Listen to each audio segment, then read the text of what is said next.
እንግዲህ የሚያቀርባቸው ቅድም በተመሰረተበት ዓላማ ላይ እንደገለጽኩሽ የሚያቀርባቸው የተለያዩ የውሃ አቅርቦት ፓምፖች ያቀርባል።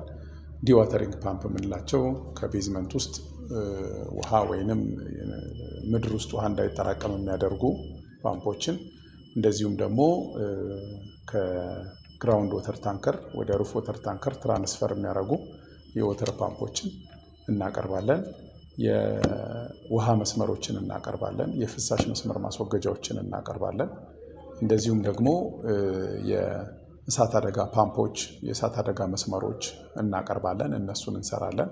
ከዚህ በተጨማሪ እንግዲህ አንደኛው አዲስ ላይን አሁን እየሰራ ነው ያለነው የዶሎማይት ምርት በማዕድን ዘርፉ በመሰማራት ደግሞ የዶሎማይት ምርት ከኳየሪ ላይ እያመጣን ፋብሪካችን ላይ ሚል እያደረግን ለተለያዩ ድርጅቶች ለሳሙና፣ ለቀለም ለመሳሰሉት ድርጅቶች ደግሞ ዶሎማይት ምርት እናቀርባለን።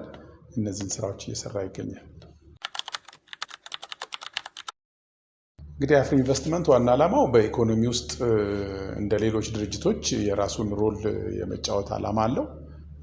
ከዚህ ዓላማ በተሳተፈበት የስራ መስክ የጥራት ደረጃቸውን የጠበቁ አቅርቦቶችን ማቅረብ፣ በዚህም ደግሞ የግንባታውን ጊዜ እና ኳሊቲ እንዲሁም ኮስት፣ ምክንያቱም እነዚህ የኮንስትራክሽን ሜን ትራያንግልስ የሚባሉት ኮንስትራክሽኖች በዋጋ በጥራትና በጊዜ ተጠናቀው እንዲገኙ ማድረግ ነው። ስለዚህ በዚህ በኩል እኛም በተሰማራንበት ዘርፍ ለኮንስትራክሽን ዘርፎች ጥራት ደረጃቸውን የጠበቁ ተመጣጣኝ ዋጋ ያላቸውና በአጭር ጊዜ እቃዎች እንዲቀርቡ ማገዝ ነው። ስለዚህ በአጠቃላይ የኢኮኖሚውን ጋፕ ከቨር ለማድረግ አስቦ የሚሰራና ይህንን ሚሽን የያዘ ነው።